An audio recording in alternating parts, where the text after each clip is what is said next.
Bismillahirrahmanirrahim. Assalamualaikum warahmatullahi wabarakatuh. Waalaikumsalam warahmatullahi wabarakatuh. Ya, alhamdulillah. Alhamdulillahilladzi arsala rasulahu bil huda wa dinil haq liyudhhirahu 'ala dini kullih walau karihal musyrikun. Asyhadu an la ilaha illallah wa asyhadu anna Muhammadan abduhu wa rasuluh allazi la nabiyya ba'dah. Asyhadu an la ilaha illallah wa asyhadu anna Muhammadan abduhu wa rasuluh.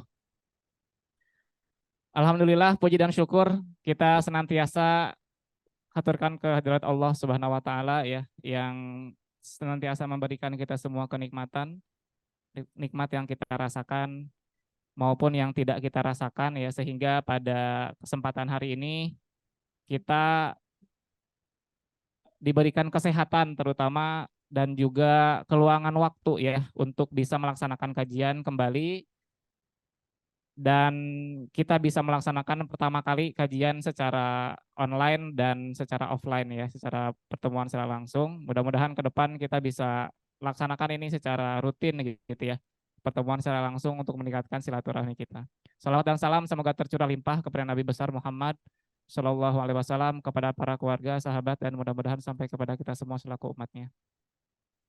Baik Bapak dan Ibu jamaah DKM Halon Thaiban, marilah kita bersama-sama membuka agenda kajian pada pagi hari ini dengan membacakan surat Al-Fatihah. A'udzubillahi minasyaitonirrajim. Bismillahirrahmanirrahim. Alhamdulillahirabbil alamin, arrahmanirrahim, maliki yaumiddin. Iyyaka na'budu wa iyyaka nasta'in. Ihdinas siratal mustaqim, siratal ladzina an'amta 'alaihim ghairil maghdubi 'alaihim waladdallin. Amin. Baik, sudah hadir di tengah-tengah kita Kiai Salahuddin Al-Ayyub. Beliau adalah Ketua MUI bidang ekonomi syariah, betul Kiai ya? Jadi pada kesempatan pagi hari ini akan membawakan tema kajian tentang zakat, infak, dan sodakoh ya.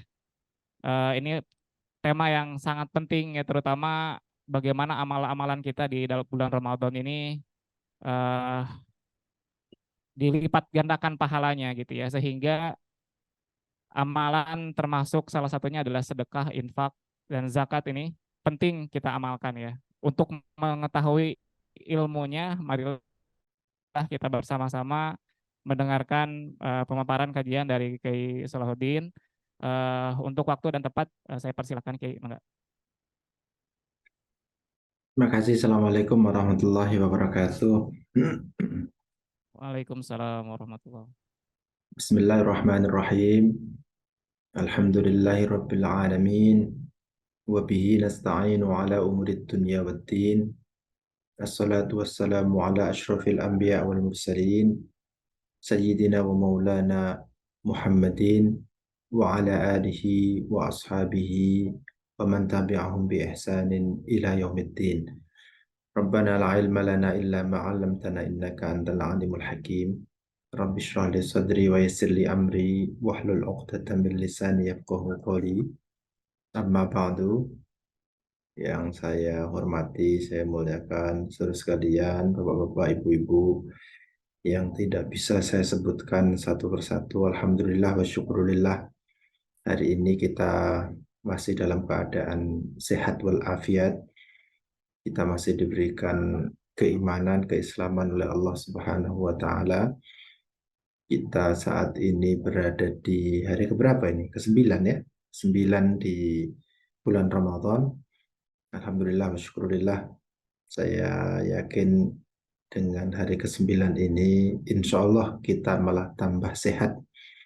Karena puasa ini sebenarnya kalau kita laksanakan secara benar itu akan menyehatkan diri kita sesuai dengan sabda baginda Rasulullah Muhammad SAW, sumu tasihu, berpuasalah kalian maka kalian akan menjadi sehat. Ya, ini mungkin puasanya bukan puasa balas dendam ya. Kalau puasa balas dendam itu kalau sudah datang waktu berbuka, waktu maghrib itu kemudian balas dendam, makan sebanyak-banyaknya begitu ya. Kalau seperti itu puasanya hanya digunakan untuk menggugurkan kewajiban saja begitu ya, menggugurkan kewajiban. Jadi hikmah siam, hikmatus siam, hikmah puasa itu tidak bisa kita dapatkan dengan sebaik-baiknya. Saya sudah dikasih akses untuk share share bahan ya. Bisa, Kiai, bisa.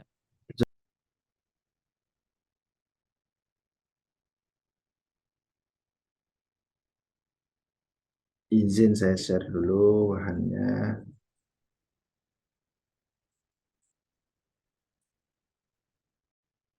Terlihat? Sudah terlihat, Kiai. Ya, alhamdulillah. Ya, puasa yang hanya untuk menggugurkan kewajiban itu ya puasa ya, kalau Imam Al-Ghazali itu kan membagi orang puasa itu menjadi tiga. Ada puasa standar gitu, puasanya orang umum gitu. Ya puasa hanya menahan menahan apa namanya, menahan lapar dan haus, kemudian menahan hawa nafsu gitu ya, hawa nafsu seksual gitu di siang hari gitu. Kalau malam ya sudah kegiatannya sama seperti di luar bulan Ramadan ketika siang gitu ya, makan minum macam-macam. Ya, kayak gitu itu sebutkan sombul umum gitu, karena dalam konteks ini hanya kewajibannya saja yang diperhatikan, bukan pada bahwa di dalam puasa itu juga ada asror siam, ada rahasia-rahasia puasa yang perlu kita apa namanya, perlu kita perhatikan, dan agar supaya ya sesuai dengan dalil di dalam Al-Quran, la'allakum tattaqun, supaya kalian menjadi takwa. Istilahnya itu supaya meningkat spiritualitasnya lah, kurang lebih seperti itu. Nah, kalau saumul khusus selain puasa yang seperti itu harus memuasakan indera gitu ya. Inderanya harus dipuasakan semua, mulutnya, telinganya, matanya begitu ya. Mulutnya terutama nih sama mata ya. Mulut itu eh, seperti yang dikatakan oleh Al-Imam Al-Ghazali, afatul lisan, itu luar biasa. Bahayanya lisan itu luar biasa, karena tanpa kita sadari lisan ini, berasal dari lisan ini itu bisa membakar semua amal kegiatan kebaikan yang kita lakukan. Min afatil lisan. Dengan apa? Dengan ghibah, dengan membicarakan orang lain, mencela orang lain, menganggap dirinya lebih baik dan yang lain sebagainya, itu munculnya dari lisan gitu. Itu min afatil lisan.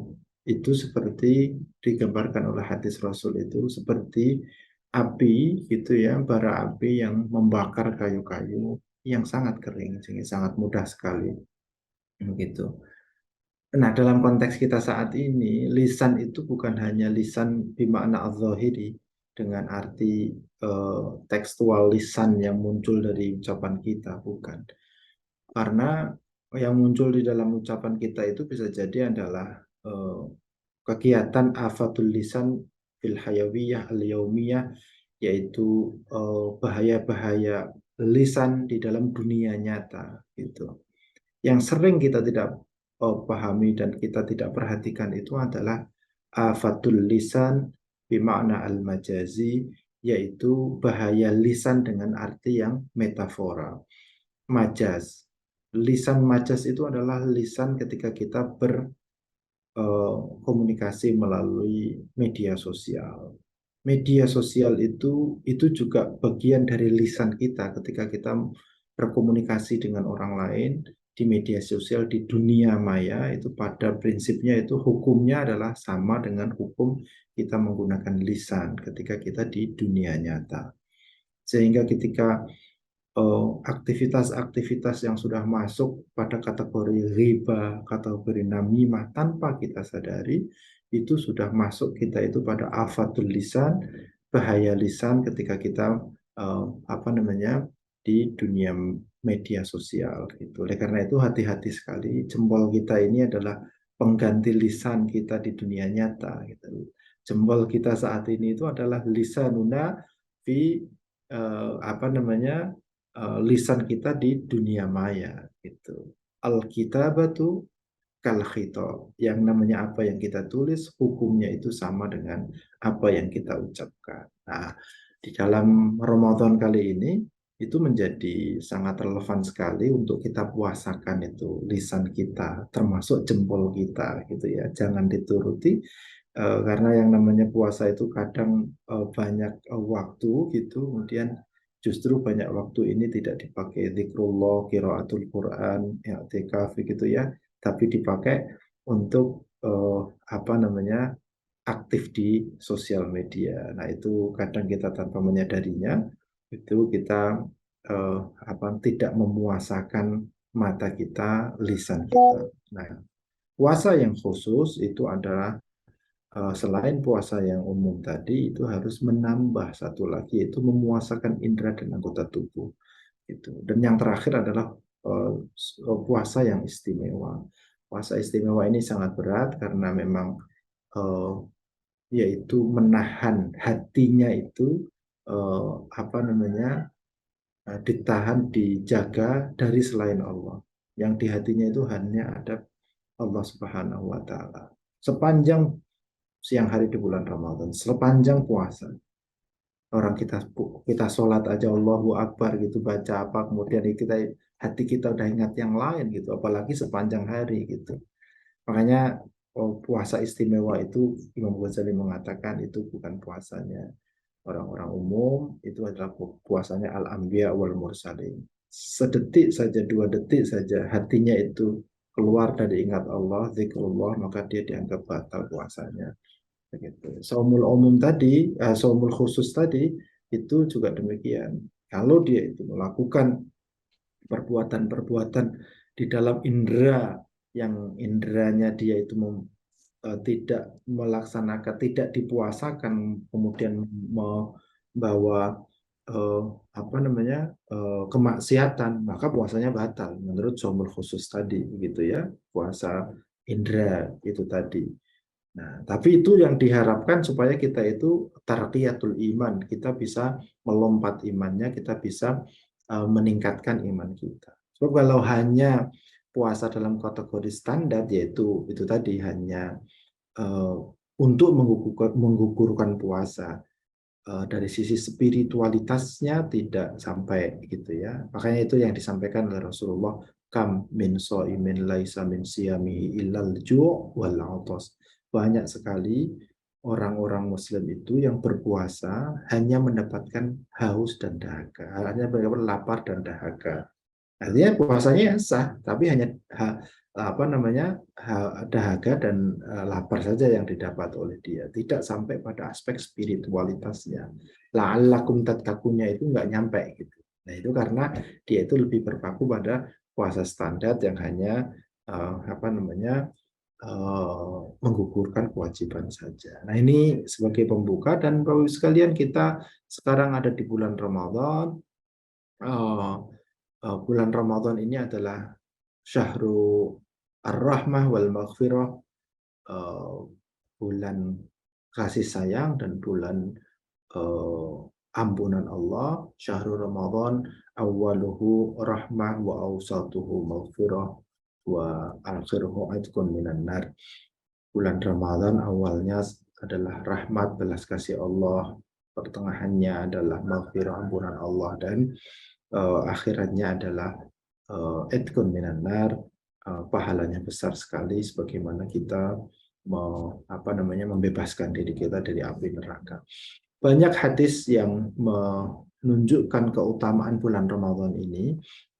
Beberapa kita sebutkan di dalam slide ini. Atakum Ramadan syahrun mubarak faradallahu azza wa jalla alaikum siyamahu tuftahu fihi abwabus sama wa tughlaqu fihi abwabul jahim wa tughallu fihi maradatus syayatin lillahi fihi khair lailatun khairun min alfi syahr man khurima khairaha faqad khurima. Atakum Ramadan, telah datang kepada kalian bulan Ramadan, syahrun mubarak, yaitu bulan yang penuh keberkahan. Faradallahu azza wa jalla alaikum siyamahu, Allah memfardukan kepada kalian untuk berpuasa di bulan Ramadan itu. Tuftahu fihi, dibukakan di bulan ini, abwabus sama, pintu-pintu langit. Wa tughlaqu fihi, dan ditutup pada bulan ini, abwabul jahimi, pintu-pintu neraka jahim. Wa tughallu fihi, dan dirantai, dibelenggu di bulan ini, maradatus syayatin, tipu daya syaitan. Fihi, lillahi fihi,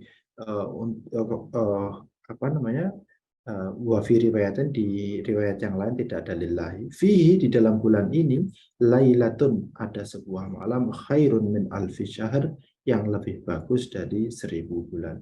Man hurima khairoha, barang siapa menghidupkan kebaikan di bulan ini, faqad hurima, maka dia akan diberikan kemuliaan oleh Allah Subhanahu wa taala. Sebuah hadis yang sangat terkenal sekali, dan ini adalah bagian dari dalil yang menunjukkan bahwa bulan Ramadan ini adalah bulan yang penuh berkah, penuh rahmat.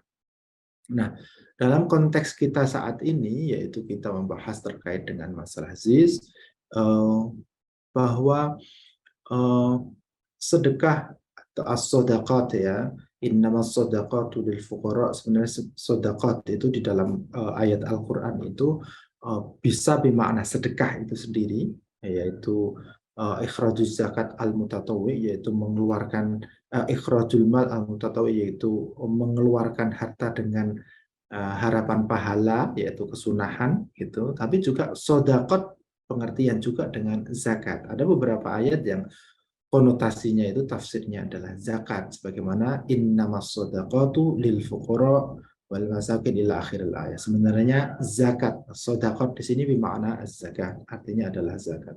Tapi ada juga apa namanya pengertian sedekah yang lain. Seperti innal musaddiqina wal musaddiqati wa aqradullaha qardan hasana yudha'afu lahum wa lahum ajrun karim. Sesungguhnya orang yang bersedekah, dan baik laki-laki ataupun perempuan, wa aqradullah qardan hasana, dan memberikan hutang gitu ya, qard kepada orang lain dengan qard yang baik gitu, dengan hutang yang baik, yudha'afu lahum, dilipat gandakan kepada mereka, walahum ajrun karim, dan pada mereka pahala yang sangat baik, yang sangat banyak sekali. Wa kana Nabi sallallahu alaihi wasallam ajwadun nas wa ajwadu ma yakunu fi Ramadan. Yukthiru fihi minas sadaqah wal ihsan wa tilawatil Quran was shalah wal dzikri wal i'tikaf. Ini saya ambil dari Zadul Ma'ad. Zadul Ma'ad sebuah kitab yang sangat terkenal, mengumpulkan beberapa hadis terkait dengan fadhailul amal, termasuk di dalam bulan Ramadan. Wa kana Nabi, dan Rasulullah Nabi Muhammad SAW, ajwadun nas, itu adalah orang yang paling loman. Loman itu apa? Dermawan. Ajwadun nas, paling dermawan. Itu tidak ada orang yang lebih dermawan dari Rasulullah Muhammad SAW. Wa ajwadu ma yakunu fi Ramadan. Dan lebih dermawan lagi Rasulullah itu ketika datang bulan Ramadan. Jadi di hari-hari biasa saja Rasulullah itu orang yang sangat dermawan gitu ya. Lebih-lebih ketika datang bulan Ramadan. Jadi Rasulullah itu bisa digambarkan beliau itu kepala negara, kepala pemerintahan. Sebelum nikah beliau itu berbisnis dengan Sayyidatina Khadijah, dan bisnisnya itu luar biasa, sangat besar sekali. Apa namanya, melakukan perjalanan bisnis fisyita iwasaif, ketika di Syam dan di Yaman begitu ya, kurang lebih dulu itu kutub panunya seperti itu perdagangannya, dan ketemu di tengah-tengah, yaitu di Makkah itu gitu. Rasulullah terkenal sebagai orang yang al-amin, orang yang dapat dipercaya gitu, amanah terhadap bisnis yang dilakukan, sehingga semua orang ketika Rasulullah belum diangkat sebagai seorang rasul itu sangat dipercaya untuk mengelola harta apa namanya, harta dagangan gitu ya, bisnis itu, termasuk yang paling terkenal dan kita dapat apa namanya, banyak riwayat hadis itu adalah ketika beliau mengelola bisnisnya Sayyidatina Khadijah radhiyallahu anha, yang kemudian Sayyidatina Khadijah inilah yang kemudian menjadi istri Rasulullah Muhammad SAW yang pertama, yang kemudian beliau ini juga yang membackup kegiatan dakwah Rasulullah ketika masih di Makkah dan ketika di awal-awal, dan itu tantangannya sangat berat sekali gitu. Wa ajwadu ma yakunu fi Ramadan. Rasulullah meskipun beliau itu terkenal Al-Amin dan mempunyai harta yang sangat banyak, tapi kemudian Rasulullah ketika menjadi Rasul dan ketika menjadi Nabi, banyak riwayat dan riwayat yang kita tahu Rasulullah di rumah itu tidak mempunyai apa-apa. Tidak lebih dari apa yang dimakan 3 hari ke depan itu yang ada di dalam di rumah Rasulullah Muhammad SAW. Padahal saat itu beliau adalah selain sebagai Nabi dan Rasul, beliau adalah kepala pemerintahan, kepala negara yang mengepalai negara Madinah saat itu. Gitu. Sehingga banyak riwayat yang kita yang kita terima gitu, bahwa suatu ketika Rasulullah itu ketika tidak punya apa-apa untuk dimakan pagi hari, beliau niat puasa gitu. Bahkan kemudian sahabat juga saking sedihnya itu ketika Rasulullah itu bunyi perutnya kemudian dibuka, ternyata ada beberapa batu untuk mengganjal perutnya supaya tidak kelihatan lapar. Artinya apa? Harta yang datang kepada Rasulullah semuanya kemudian disedekahkan pada orang lain, karena beliau itu memang dermawan sekali terkait dengan itu gitu. Nah, wa ajwadu ma yakunu fi Ramadan, dan beliau lebih dermawan itu ketika bulan Ramadan. Yuksiru fihi minas sadaqah. Rasulullah pada bulan yuksiru fihi memperbanyak fihi di dalam bulan Ramadan ini minas sadaqati, kegiatan sedekah. Jadi Rasulullah di dalam bulan Ramadan lebih banyak bersedekah, wal ihsani, dan perilaku baik, wa tilawatil Qur'ani, wa tilawatil Qur'an, dan membaca Al-Qur'an, wassalati, dan salat, wa dzikri, dan zikir, wal i'tikafi, dan i'tikaf. Ini kegiatan-kegiatan yang dilakukan oleh Rasulullah di bulan Ramadan. Katanya kalau ada yang mau minnah, sebenarnya kenapa tidak kemudian mengikuti sunnah Rasulullah yang ini, gitu ya? Sunnah Rasulullah yang dermawan, itu. Jangan kemudian yang dianggap sunnah itu adalah sunnah yang poligami, ya. Ini yang repot. Ini sunnah Rasul katanya begitu. Bukan itu ya. Masih banyak sunnah Rasul yang lain. Di antaranya adalah sikap dermawan ini dan sikap sederhana. Nah, terus kalian, ini kita juga sangat penting ya, sangat relevan dengan kita saat ini. Kalau kita sebagai umat Rasulullah dan ingin meneladani Rasulullah, teladanilah Rasulullah Muhammad SAW sebenar-benarnya. Ketika tadi kita sebutkan Rasulullah sebagai kepala negara, kepala pemerintahan, kemudian justru beliau itu malah tidak mempunyai harta yang sedemikian banyak. Artinya hidupnya itu adalah hidup kesederhanaan gitu. Nah, ini yang kemudian perlu ibroh ini, contoh ini, uswah ini yang kemudian kita harus kita harus sosialisasi, kita harus kampanyekan, dakwahkan kepada orang-orang umat Islam saat ini yang flexing ya, membanggakan harta, kemudian apa gitu ya. Kalau itu masih ada, itu tidak sesuai dengan apa yang dilakukan oleh Rasulullah Muhammad SAW. Gitu. Maka dalam konteks ini kita perlu mencontoh Rasul menjadi orang yang dermawan, terlebih di bulan Ramadan. Terus kalian, nah kita berbicara tentang zakat dan wakaf ya. Mungkin ini kita khusus tentang zakat saja. Ternyata ketika kita hitung di masyarakat kita, saudara sekalian, potensi zakat dengan realitas zakat itu sangat timpang sekali.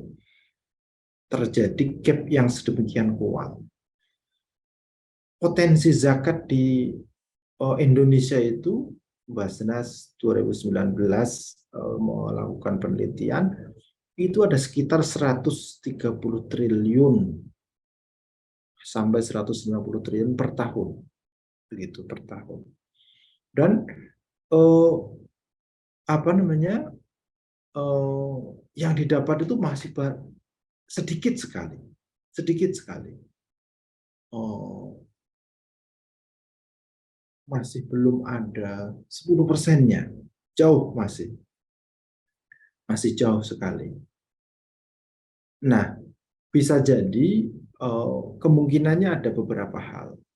Kemungkinannya bisa jadi bahwa zakat itu dibayarkan tidak melalui amil yang ada sehingga tidak terdata.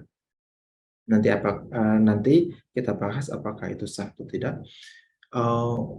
Kan banyak juga di antara kita yang membayar zakat, menunaikan zakat itu tidak melalui amil tapi langsung kita bayarkan langsung begitu, dan bahkan kita melalui amil swasta. Amil swasta itu kita titipkan di yayasan, pondok pesantren yang mungkin dia itu tidak tercatat sebagai sebuah las gitu ya, sehingga tidak terdata. Tapi ala kulli hal ketika itu pun toh kita akui gitu ya, kita masukkan, itu belum optimal sedemikian rupa karena memang potensi zakat yang kita lakukan itu tidak ada yang mengulik, tidak ada yang petugas khusus yang mendata zakat kita gitu. Seperti sebagaimana petugas pajak. Kalau petugas pajak kan dikejar kita sampai kita bayar gitu. Di zaman Rasulullah Muhammad, nanti kita bahas terkait dengan ini, ketika Rasulullah juga mengutus su'ad, mengutus petugas zakat gitu ya, untuk pertama adalah mendata muski, kemudian mengambilnya kalau tidak mau diambil secara paksa begitu, dan kemudian mendata mustahiknya dan mentasarufkan dana zakat itu kepada para mustahik dan mengelola dana zakat itu.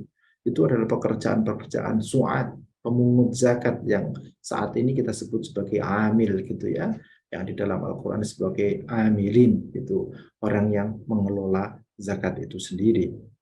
Gitu. Zakat ini adalah sesuatu yang luar biasa. Kita melihat di dalam sejarah ketika Rasulullah Muhammad SAW wafat dan digantikan oleh Sayyidina Abu Bakar As-Siddiq, gerakan pertama kali gitu ya menentang syariat itu adalah gerakan menentang zakat gitu.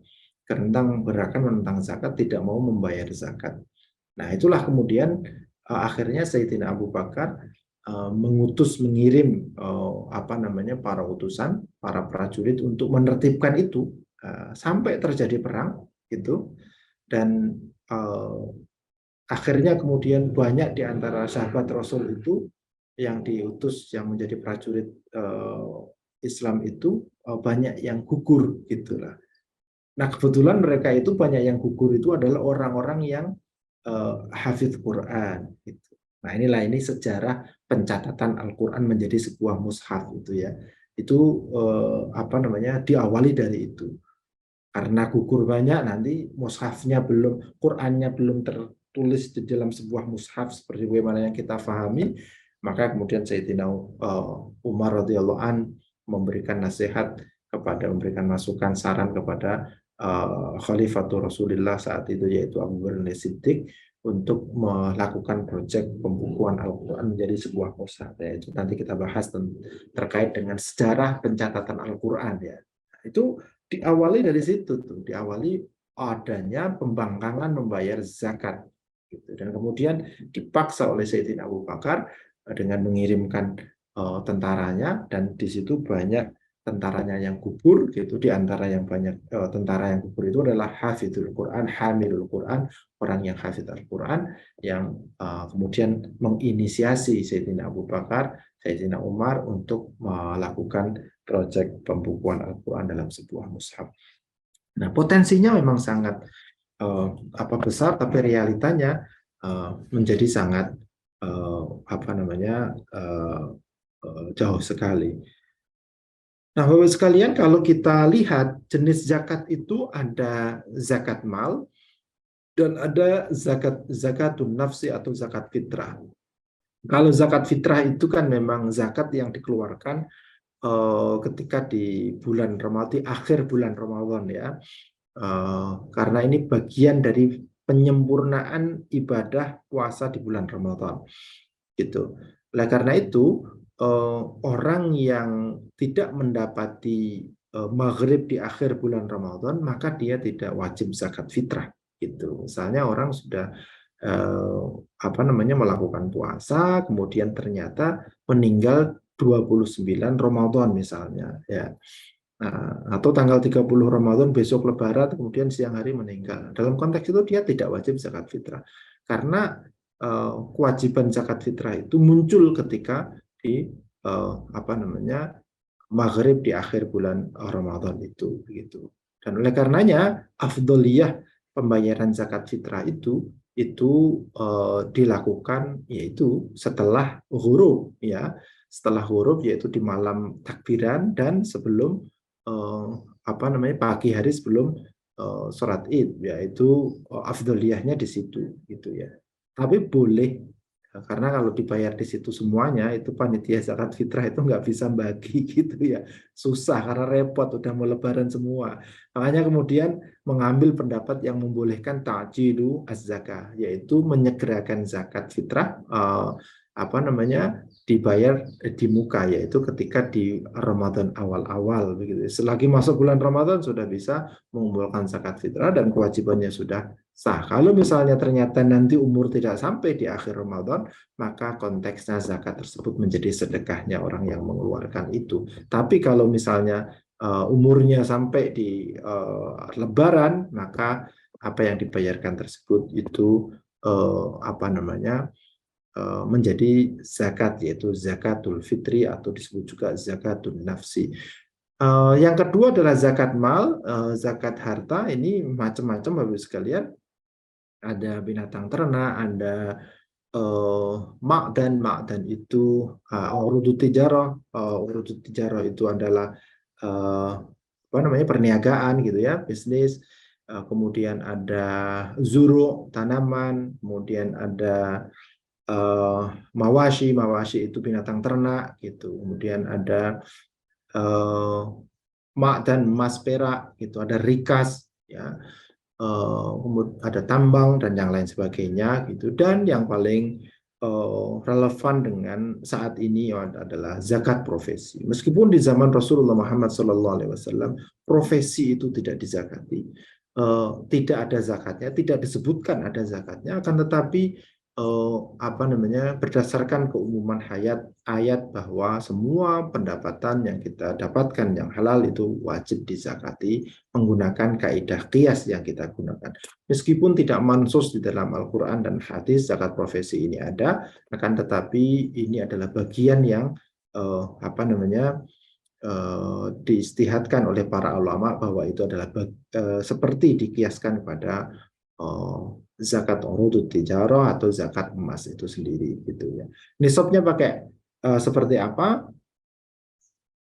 Nah, ini Bapak sekalian, ini rangkuman terkait dengan nisab dan kadar zakatnya. Memang ini tidak ada perbedaan pendapat, khususnya misalnya kayak di pertanian itu ada yang 750 kg, tapi ada juga yang mengatakan 560 gitu ya. Ini diambil dari yang lebih hati-hati, yaitu diambil nah ininya. Emas nisabnya itu 85 gram gitu. Zakatnya 2,5%, perak itu 595, zakatnya 2,5%. Urudut tijarah perniagaan itu nisabnya itu sama dengan emas, yaitu 85 ya, setara dengan 85 gram gitu ya. Ketika aset perniagaannya itu di total gitu ada 85 dan kadar zakatnya 2,5%. Kalau pertanian itu 750 kg gitu. Cuman di sini kadar zakatnya itu dipisahkan ketika dia itu air tadah hujan gitu ya, tidak menggunakan irigasi, itu pengeluarannya lebih banyak 10%. Kalau dia menggunakan ada effortnya, ada irigasi dan pengelolaan yang lain, maka dia mengeluarkan 5%. Nah, ada juga mawashi, yaitu peternakan, ada kambing, ada sapi kerbau. Ketika kambing ada 40 ekor, nisabnya itu kadar zakatnya itu 1 ekor yang umurnya 2 tahun, sapi dan kerbau 30 ekor, dan nisabnya dan 1 ekor untuk umur 1 tahun, itu yang sapi dan kerbau. Barang temuan rikas ya, itu tidak ada nisabnya, jadi misalnya tahu-tahu dapat tambang gitu ya, nah itu itu tidak ada nisabnya, maka kemudian ada kadar zakatnya yaitu 20% secara tunai. Perikanan itu standarnya hampir sama dengan emas, perkebunan dengan emas ya, rata-rata disetarakan dengan emas, karena ini rata-rata dianukan bukan zuruknya ya, bukan tanamannya ya, pertaniannya, tapi kalau perikanan dan perkebunan itu lebih dekat kepada urutut tijarah yang nisabnya itu disamakan dengan standar emas dan keluarnya 2,5%. Begitu juga adalah zakat profesi. Saudara sekalian, zakat profesi karena disamakan dengan urut tijarah dan emas, itu ada ketentuan terkait dengan haulainil haul, atau terkait dengan bahwa hartanya itu telah berjalan selama setahun, begitu ya. Ketika selama setahun kemudian sudah masuk standar emas, itu nisabnya 85 gram. Kalau sekarang berapa itu? 1 gramnya berapa? 1 juta lah. Kalau kita 1 juta ya. Sekarang kan kurang lebih Ya, sekitar, Ustaz, 1 juta. ya, iya, Jutaan. Ustaz. jutaan, yaitu 85 gram berarti 85 juta ya setahun gitu ya. Setahun 85 kalau dibagi 12 berapa per bulannya. Nah, itu kita bisa menghitung-hitung. Apakah zakat profesi ini diambil dari neto atau gross atau neto atau net gitu ya. Para ulama berbeda pendapat. Ada yang mengatakan ini diambil dari bruto, ada yang mengatakan ini diambil dari net. Nah, ada yang mengkategorikan di antaranya, yaitu menggabungkan antara net dan bruto, yaitu maksudnya adalah dikurangi pendapatan itu dengan kewajiban-kewajiban. Itu misalnya kayak bayar utang gitu ya, itu harus didahulukan karena kewajiban utang itu lebih kuat daripada kewajiban zakat. Karena apa? Karena kalau bayar zakat itu hubungan kita dengan Allah, hablum minallah gitu ya. Tanggung jawab kita kepada Allah Subhanahu wa taala. Akan tetapi kalau bayar utang itu bukan hanya kewajiban karena Allah, tapi juga di situ kewajiban karena itu adalah hak adami. Dalam konteks ini, ketika ada dua kepentingan, yaitu misalnya kita bayar zakat dulu atau bayar utang dulu, maka didahulukan adalah hak adami. Gitu. Karena hakullah itu idza tazahum minal huquq gitu ya. Ketika ada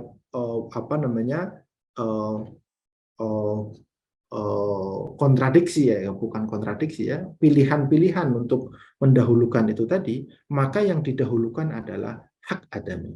Dalam konteks ini hak adami adalah bayar hutangnya terlebih dahulu, begitu. Cuman kalau bayar hutangnya itu bisa di manage gitu, misalnya kredit mobil begitu ya, maka kemudian dihitung sesuai dengan kewajiban di tahun itu, di bulan itu. Nah, ada haulainil haul, ada ada ketentuan 1 tahun. Akan tetapi para ulama sepakat jika belum ada 1 tahun, kemudian ada yang mengatakan menggunakan ta'jiluz zakat, mendahulukan membayar zakat. Misalnya nih, kita tidak menunggu 1 tahun, tapi sudah langsung kita potong per bulannya, begitu ya. Setelah kita mendapatkan ininya, itu juga boleh, gitu. Itu boleh. Tapi boleh juga kalau misalnya setahun dikumpulkan, kemudian dilihat pendapatannya, baru kemudian kita hitung dan kita kemudian keluarkan zakatnya. Itu juga boleh. Atau misalnya genap setahunnya itu misalnya 2 bulan lagi dari bulan Ramadan ini, tapi kemudian kita mau mengambil momen Ramadan gitu.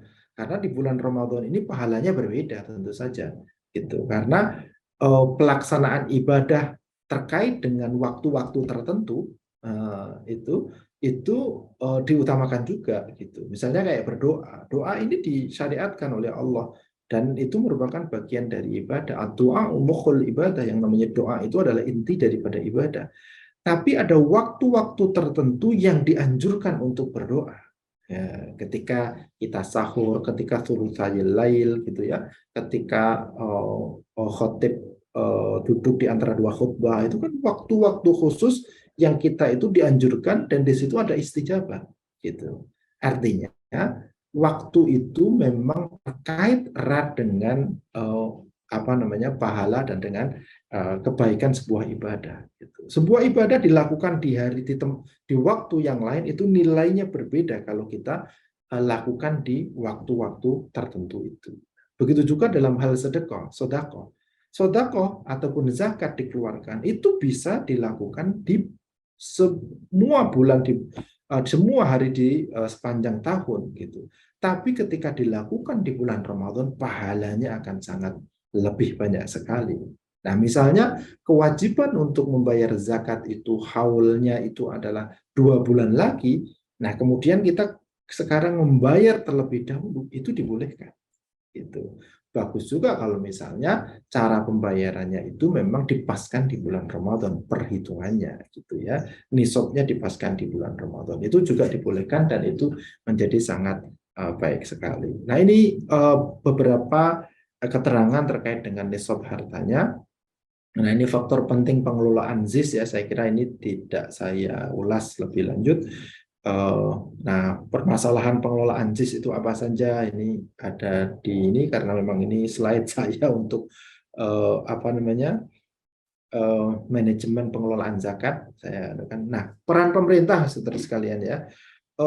Bagaimana peran pemerintah ini? Karena kaitannya itu ada yang mengatakan bahwa yang namanya amilin itu harus yang namanya zakat itu harus melalui amil, yang namanya amil itu harus diangkat oleh pemerintah. Nah, di dalam fikih Islam, syariat Islam, yang namanya pemerintah itu fungsinya itu hirasatuddin wa siyasatuddin. Ya, hirasatuddin itu menjaga terlaksana aktivitas amaliyah ubudiyah, aktivitas keagamaan. Hirasah menjaga agama. Wa siyasatuddin ya, dan mengelola gitu ya kehidupan keduniaan ini, ekonomi, politik, dan yang lain sebagainya. Zakat merupakan bagian dari ajaran agama yang menjadi tugas pemerintah dalam mengurusnya, begitu ya. Nah, dalam konteks ini kemudian pemerintah memfasilitasi terkelolanya zakat. Nah, hadis yang sangat terkenal itu adalah hadis Mu'adz bin Jabal yang diutus oleh Rasulullah ke Yaman untuk memungut zakat, gitu ya.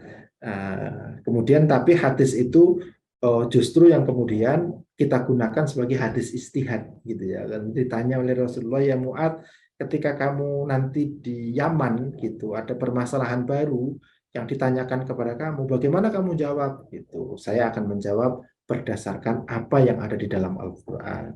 Ditanya lagi oleh Rasul, jika tidak ada dalil yang bisa menjawab pertanyaan tersebut di dalam Al-Quran, kemudian beliau menjawab, saya akan mencari jawabannya di dalam hadis Rasulullah SAW.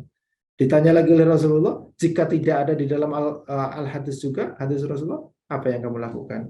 Nah, Sayyidina Mu'adz mengatakan, ajtahidu bira'yi. Saya akan menggunakan istihad, akan melakukan istihad dengan kemampuan saya memahami Al-Quran dan Al-Hadis. Gitu. Istihad itu juga qayyidnya itu batasannya harus sesuai dengan apa yang ada di dalam Al-Quran dan Al-Hadis. Makanya kemudian sumber hukum Islam itu selain Al-Quran, Al-Hadis, ijma, yang keempat adalah Al-Qiyas. Qiyas itu menganalogkan apa yang ada terjadi saat ini dengan apa yang terjadi di dalam Al-Quran dan Al-Hadis. Gitu.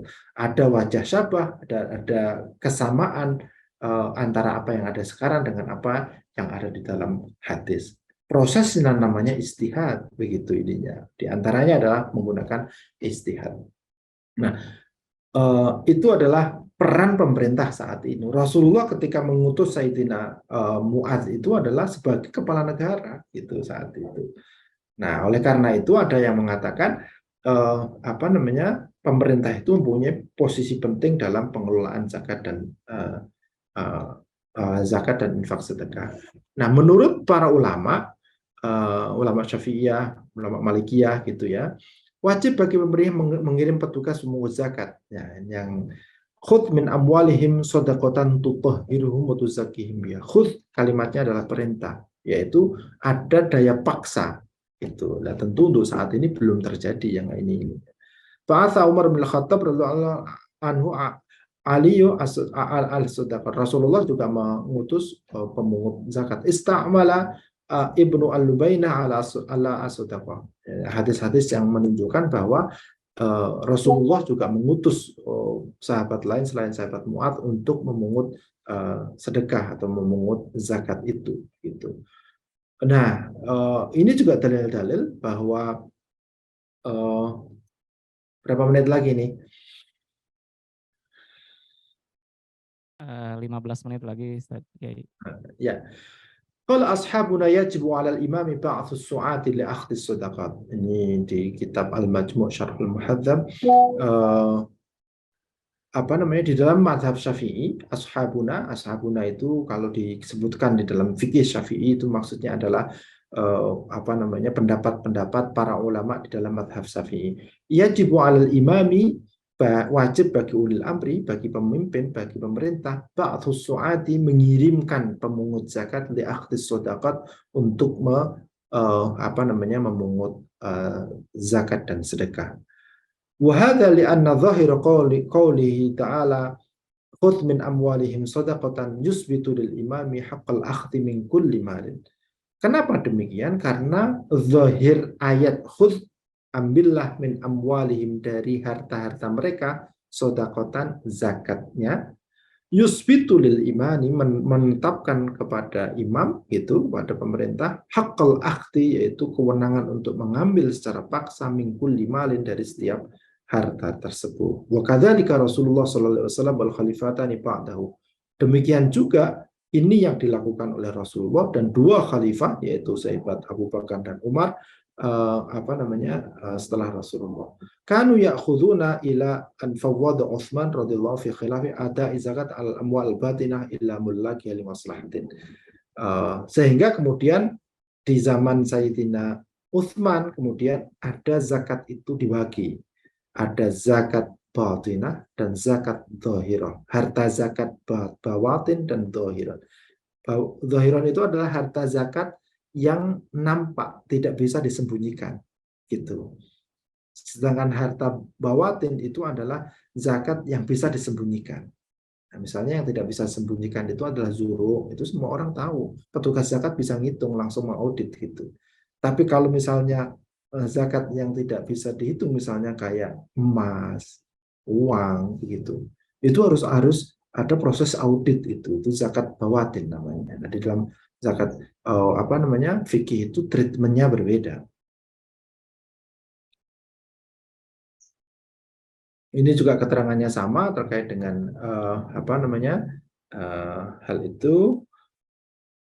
Ya, seorang muslim dibolehkan membayar zakatnya pada pemerintah yang adil, itu ya. Wa man dafa'a zakata malihi ilal imamil adil jaza wa adzat anhu ittifaqan.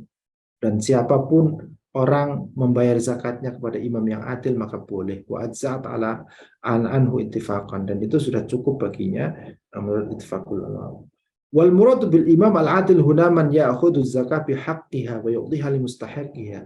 Yang dimaksud dengan imam yang adil itu di dalam konteks ini itu adalah pihak-pihak yang diutus oleh pemerintah untuk mengambil zakat bihaqqiha, dengan haknya, wa yu'tiha limustahiqiha, dan dikelola dan disalurkan kepada orang yang membutuhkannya, mustahik zakat itu. Nah, ini yang disebutkan oleh Al-Mawsu'ah Al-Fiqhiyah Al-Kuwaitiyah, sebuah kitab ensiklopedi fikih internasional begitu ya. Jadi ada yang mengatakan bahwa itu tidak sah ketika tidak dipungut melalui amil yang diangkat oleh pemerintah gitu. Akan tetapi para ulama mengatakan bahwa al-imam al-adil yang dimaksudkan di dalam fikih-fikih itu apakah sama dengan al-imam yang ada saat ini konteksnya. Nah, itu ada yang mengatakan karena syurut imam adil yang dibutuhkan itu belum memenuhi persyaratan, maka masih dibolehkan gitu ya untuk membayar zakat melalui mekanisme dibayarkan langsung atau melalui muasasah-muasasah, melalui yayasan-yayasan pondok pesantren yang dikelola secara swasta gitu. Akan tetapi memang akan lebih bagus kalau itu dibayarkan melalui amil zakat. Saudara sekalian, ada beberapa fatwa MUI yang terkait dengan zakat ini gitu ya. Penyaluran harta zakat dalam bentuk aset kelolaan itu hukumnya seperti apa diatur oleh kita. Aturannya adalah selagi kita tidak mustahiknya itu sudah tidak ada atau tidak mendesak gitu ya, maka dalam bentuk aset kelolaan itu bisa dilakukan. Juga ada fatwa tentang tahun 2011 tentang penarikan pemeliharaan zakat dan penyaluran zakat, ini juga ada, nanti coba diperiksa lebih lanjut.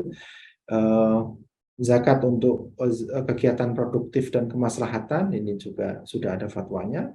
Ini adalah mencoba memberikan jawaban apakah boleh asnaf sabilillah itu dianggap sebagai kelompok yang untuk kemaslahatan begitu. Nah, dalam fatwa ini dibolehkan bahwa yang namanya sabilillah itu bukan hanya sebagaimana pengertian tafsir-tafsir terdahulu, karena tafsir terdahulu yang namanya sabilillah itu adalah kegiatan yang mengarah kepada jihad fi sabilillah, di mana al-qital gitu ya, perang gitu ya. Akan tetapi kemudian para ulama ada juga yang membolehkan bahwa fisabilillah itu, asnaf sabilillah itu mencakup juga adalah maslahah ammah, yaitu kegiatan-kegiatan untuk kepentingan umum, gitu. Misalnya untuk madrasah, misalnya untuk masjid, begitu ya, membangun masjid itu dibolehkan. Zakat dibayarkan untuk bangun masjid misalnya, gitu. Kalau kita strict membaca ada 8 asnaf itu tidak ada bangun masjid itu, gitu. Nah, kalau kita mau bayar menggunakan kaidah mana ya, asnaf sabilillah ini yang kita gunakan dengan pengertian maslahah ammah, yaitu untuk kemaslahatan Islam secara lebih umum begitu. Bagaimana cara para ulama mendefinisikan ini? Nah, jihad di makna kital penafsirannya itu adalah dilakukan ketika fidaril harbi. Jihad dengan arti perang itu dilaksanakan ketika ada perang di medan perang, ada perang di situ gitu. Ketika di zaman di daerah-daerah tidak daerah perang, jihadnya itu adalah jihad di makna islah, jihad dengan arti untuk perbaikan begitu. Perbaikannya di sini adalah untuk kemaslahatan agama Islam secara umum. Nah, oleh karena itu sabilillah ini, jalan Allah ini bukan hanya jalan Allah dalam arti perang, jihad bimakna al-qital, tapi jalan Allah bimakna al-islah, yaitu bimakna al-maslahah al-ammah, kemaslahatan umum. Dan oleh karena itu boleh membayar zakat dengan itu. Itu sesuai dengan fatwa MUI ini. Termasuk adalah terkait dengan beasiswa. Nah, boleh nggak zakat digunakan untuk membiayai mahasiswa yang sedang melanjutkan kuliahnya gitu. Nah, kalau kita itu menggunakan zahirul ayat yang zahirnya ayat yang ada di dalam ayat itu, innamas shadaqatu lil fuqara'i wal masakin lil masakin wal fuqara dan ila akhir ayat itu tidak ada untuk beasiswa itu. Tapi kemudian para ulama beristihad itu boleh digunakan untuk itu karena itu adalah maksud di antara fisabilillah itu sendiri. Zakat penghasilannya ini juga sudah ada fatwanya terkait dengan zakat penghasilan dan sudah kita ulas terkait dengan nisab dan kadarnya dan waktu pengeluarannya. Terkait dengan zakat untuk investasi, apakah boleh kita menginvestasikan dana zakat itu? Ya, itu sebab apa? Sebab yang namanya dana zakat itu baik membayarnya ataupun mentasarufkannya gitu ya, itu lil fauriyah. Fauriyah itu tidak boleh diende-ende, ditunggu-tunggu gitu. Harus disampaikan. termasuk adalah amil. Ketika dia itu mengkolek dana zakat, dia harus segera ditasarrufkan. Tapi bagaimana supaya kita itu dana zakat supaya bisa berkembang? Tapi kita investasikan dulu. Nah, ini fatwanya dibolehkan dengan syarat-syarat ujiza bisyurutin, bahwa tidak difauriahkan tapi ditakhir membayar zakat itu ketika ada maksud-maksud tertentu, tidak ada asnaf fuqara masakin yang sangat membutuhkan, maka itu boleh dilakukan dan hasilnya kembali kepada dana zakat. Fatwa tentang amil zakat juga sudah ada 2011 gitu, bisa dipelajari lebih lanjut apakah ini sesuai dengan apa yang ada sekarang. Misalnya kita membentuk panitia zakat yang ada di masjid dan yang lain sebagainya yang tidak terdaftar, itu seperti apa? Ya, itu tadi kalau saya ada yang mengatakan bahwa ini dikatakan tidak sah gitu ya, karena ada amil zakat yang sudah sesuai dengan apa namanya pemerintah, yaitu petugas las, petugas UPZ yang ada SK resminya begitu ya. Kalau tidak ada SK resminya tidak dipandang sebagai amil zakat dan itu dikatakan tidak sah. Kalau saya mengambil pendapat yang tidak seperti itu, saya mengambil pendapat bahwa meskipun ada amil zakat tapi kemudian tidak menafikan gitu ya kebolehannya kita membayar zakat secara langsung atau dibayar zakat kepada muassasah-muassasah yang tidak secara resmi belum mendapatkan ESA, itu tetap yang membayar zakat sudah memenuhi kewajibannya dan tetap dianggap sebagai zakatnya masih sah. Karena apa? Karena memang apa namanya kewajiban zakat melalui amil yang resmi melalui pemerintah itu adalah bagian dari ijtihad juga, karena kemaslahatannya pasti akan jauh lebih baik. Dan untuk saat ini kondisi yang ada di negara kita dan itu belum sesuai dengan apa yang diidealkan sebagai amil atau al-imamul adil yang memang di apa namanya diwajibkan zakat melalui lembaga tersebut gitu. Ini adalah salah satu pendapat di dalam ulama yang menurut saya adalah lebih mendekati rahmatan lil ummah, rahmat kepada umat. Jangan sampai umat yang sudah membayar zakat itu kemudian tidak sah. Tapi memang idealnya zakat dibayarkan melalui amil yang resmi diangkat sebagai pemerintah. Kenapa? Karena apa namanya itu akan lebih terdaya gunakan, lebih baik sesuai dengan masorifuz zakat yang diatur dalam syariat kita. Saya kira itu yang bisa saya sampaikan ya. Ada beberapa fatwa lain mungkin bisa dibaca lebih lanjut. Aku qouli hadza wa astaghfirullah li wa lakum wal afu minkum wallahu muwaffiq ila aqwamit thoriq. Wassalamualaikum warahmatullahi wabarakatuh. Waalaikumsalam warahmatullahi wabarakatuh. Ya, alhamdulillah banyak ilmu yang bisa kita dapatkan. Jazakallah khairan katsira kepada Kiai. Di sini ada beberapa pertanyaan lebih dahulu Kiai sebelum ditutup ya. Jadi ada dari Pak Rafki ya terkait dengan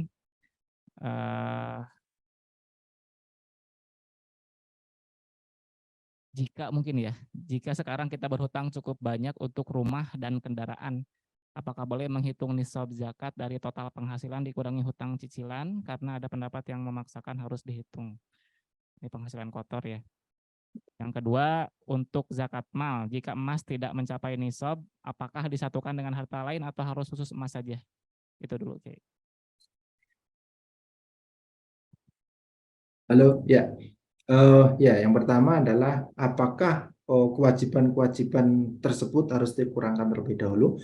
Artinya apakah kita menggunakan bruto atau neto gitu ya. Kalau neto itu harus dikurangkan terlebih dahulu. Kalau bruto itu apa namanya pendapatan asli kita sebelum dikurangkan kebutuhan-kebutuhan, bukan kebutuhan, kewajiban-kewajiban yang lain. Memang ada dua pendapat terkait dengan masalah ini. Yang hati-hati itu memang dia itu menghitungnya berdasarkan bruto sebelum dikurang-kurangi itu kemudian dizakati. Ini yang lebih hati-hati karena apa? Karena supaya ketika kita membayarkan zakat, membayarkan cicilan kita itu gitu ya, itu juga berasal dari zakat yang sudah ada berasal dari harta yang sudah bersih. Gitu. Maksudnya yang sudah bersih itu apa? Nah, yang namanya zakat substansinya itu adalah untuk ditazkiyah, untuk membersihkan harta kita, kan begitu ya. Oleh karenanya itu sedapat mungkin adalah apa yang kita tasarrufkan, apa yang kita tasarrufkan itu sudah betul-betul bersih dan sudah sepenuhnya kita zakati. Dan itu artinya semua yang kita dapatkan kita zakati. Artinya menggunakan teori bruto. Semua pendapatan yang kita peroleh, kita zakati terlebih dahulu, kemudian kita buat cicilan mobil. Sehingga harta yang kita buat, kita pakai untuk membayar mobil, itu betul-betul sudah bersih. Gitu. Misalnya ya, atau rumah. Gitu ya. Nah, tapi juga ada pendapat yang kedua. Pendapat yang kedua itu ya dikurangi dulu kewajibannya, bukan kebutuhan ya, karena yang namanya kebutuhan itu sangat besar sekali gitu ya, apa namanya kewajibannya. Nah, Bapak sekalian, kewajiban ini memang bukan hanya hutang. Kalau kita pelajari lebih lanjut, termasuk adalah nafkah. Nah, nafkah kepada apa namanya kepada orang tua, nafkah kepada anak, begitu ya, nafkah lah, nafkah namanya, menafkahi. Itu bagi seorang suami, bagi seorang kepala rumah tangga itu merupakan sebuah kewajiban, gitu. Jadi dalam konteks ini juga ada yang mengatakan dikurangi itu terlebih dahulu, gitu. Nah, karena apa? Karena apa? Yaitu tadi argumentasinya itu adalah bahwa hukukul adami itu harus didahulukan, gitu. Nafkah itu adalah hak adami kita, yaitu kewajiban kita sebagai sebuah kepala rumah tangga, itu misalnya. Kewajiban kita untuk membayar hutang adalah hak adami juga, itu harus didahulukan sebelum bayar zakat. Nah, itu argumentasinya yang menggunakan apa namanya teori neto, artinya zakat itu dihitung setelah dipotong kewajiban-kewajiban. Itu diantaranya adalah kewajiban tunggakan tadi kita bahas ya, tunggakan apa namanya kewajiban cicilannya itu tidak dihitung secara penuh gitu ya, tapi sewaktu itu misalnya 1 tahun berapa gitu ininya, atau kalau kita bayar setiap bulannya berapa begitu ininya ya. Itu seperti itu. Nah, sekarang dikembalikan kepada kita, ada dua pendapat terkait dengan ini, ada yang berhati-hati, ada yang dibolehkan seperti itu. Apakah kita mengambil yang minimalis atau mengambil yang lebih baik, itu tergantung kepada kita, dipulangkan kepada kita, gitu ya. Kemudian yang berikutnya, yang kedua tadi apa? Terkait dengan emas ya, Oke. apakah harus digabungkan dengan harta yang lain atau hanya emas saja? Kalau ada emas khusus bisa dizakati dengan emas khusus. Kalau ada yang lain itu apa namanya dengan yang lain. Begini, Bapak sekalian, harta itu memang apa namanya eh, eh, tidak semuanya kemudian aset tetap kemudian ikut dihitung begitu ya.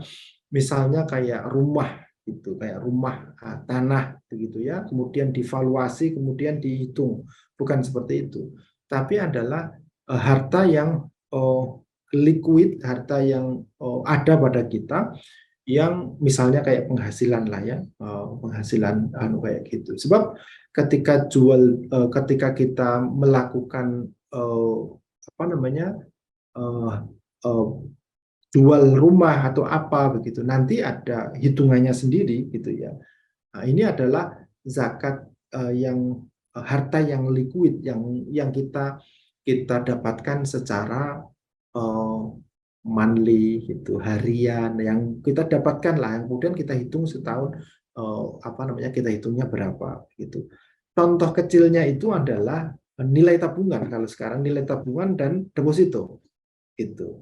Kalau saya deposito masuk bagian yang wajib dizakati, meskipun ada pendapat yang mengatakan kalau deposito itu tidak wajib dizakati, tapi menurut saya itu adalah termasuk yang liquid gitu, dan yang liquid yang harus dizakati gitu. Berbeda kalau misalnya punya rumah gitu ya, itu berbeda. Begitu juga emas itu berbeda antara emas dagangan dengan emas huli. Ya, emas huli itu adalah emas untuk perhiasan, begitu. Berbeda hitungannya, gitu ya. Kewajiban zakatnya. Meskipun ketika di perdagangan juga nisabnya itu sesuai dengan emas itu tadi, gitu. Jadi kalau seperti itu, kalau misalnya tidak ada satu nisab emasnya itu, ya, kalau emas itu kan termasuk dana yang apa namanya wajib dizakati dan apa namanya termasuk dengan yang harta yang lain gitu. Makanya kemudian harta kita itu zakat profesi itu disamakan, dianalogkan dengan emas begitu ya, dianalogkan dengan emas baik kadarnya ataupun eh, baik kadar pengeluarannya ataupun nisabnya begitu. Ataupun dari sisi haulnya juga gitu.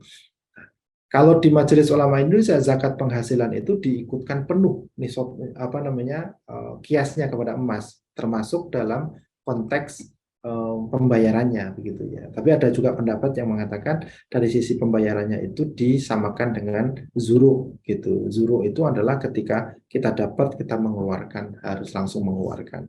Kalau di pendapat Majelis Ulama Indonesia itu kiasnya zakat penghasilan itu penuh kepada emas, baik nisabnya, kadarnya, ataupun waktu pengeluarannya. Artinya harus ada haulnya itu. Jadi seperti itu ya, bisa digabungkan dengan zakat, dengan harta yang dengan apa namanya dana yang kita miliki yang wajib kita zakatkan. Baik. Kalau misalnya emas tersebut belum sampai pada nisab. Begitu. Baik, jazakallah Kiai. Sebenarnya ini masih ada beberapa pertanyaan, namun karena waktu mungkin nanti saya sampaikan via WhatsApp begitu untuk pertanyaan-pertanyaan lainnya ya. Baik Bapak dan Bapak Ibu jamaah sekalian, insya Allah kita sudah tiba di penghujung acara. Jadi nanti setelah ini akan ada pengumuman, jadi mohon bisa stay di Zoom terlebih dahulu, yang di Zoom dan juga yang di musola ya. Selanjutnya memohon kepada Kiai berkenan untuk memimpin doa bersama kita untuk menutup kajian pada pagi hari ini. Tafadhol Kiai. Baik, terima kasih. Mari kita berdoa. Semoga kita diberikan kekuatan, keimanan, keislaman, dan diberikan keberkahan, siap dan kuat menjalankan aktivitas-aktivitas amalan-amalan ibadah di bulan Ramadan ini. Al-Fatihah. Bismillahirrahmanirrahim. Alhamdulillahirabbil alamin. Ar-Rahim Maliki Yaumiddin. Iyyaka na'budu wa iyyaka nasta'in. Ihdinas siratal mustaqim. Siratal ladzina an'amta 'alaihim ghairil maghdubi 'alaihim waladdallin. Bismillahirrahmanirrahim. Alhamdulillahirabbil alamin. Hamdan syakiran hamdan na'imin. حمدا يوافي نعمه ويكافي مزيده يا ربنا لك الحمد ولك الشكر كما ينبغي لجلال وجهك الكريم وعظيم سلطانك. اللهم صل على سيدنا محمد صلاة تنجينا بها من جميع الأهوال والآفات وتقضي لنا بها جميع الحاجات وتطهرنا بها جميع السيئات وترفعنا بها عندك عن الدرجات وتبلغنا بها أقصى الغايات من جميع الخيرات بالخير وبعد العلمات. اللهم اغفر لنا ذنوبنا ولوالدينا وارحمهما كما ربينا صغارا. اللهم طول عمرنا وصحي أجسادنا وثبت إيماننا ونور قلوبنا وأحسن أعمالنا وعلى الخير قربنا وعن الشر بعيدنا واقض حوائجنا من حوائج الدين في الدنيا والآخرة. اللهم أعنا على ذكرك وشكرك وحسن عبادتك. اللهم إنك عفو كريم تحب العفو فاعف عنا يا كريم. اللهم إنا نسألك رضاك والجنة ونعوذ بك من سخطك والنار. اللهم إنا نسألك العفو والعافية يا رحمن يا رحيم. اللهم ربنا آتنا في الدنيا حسنة وفي الآخرة حسنة وقنا عذاب النار. وادخلنا الجنة مع أبرار يا عزيز يا غفار يا أرحم. صلى الله على سيدنا محمد والحمد لله رب العالمين. Alhamdulillah.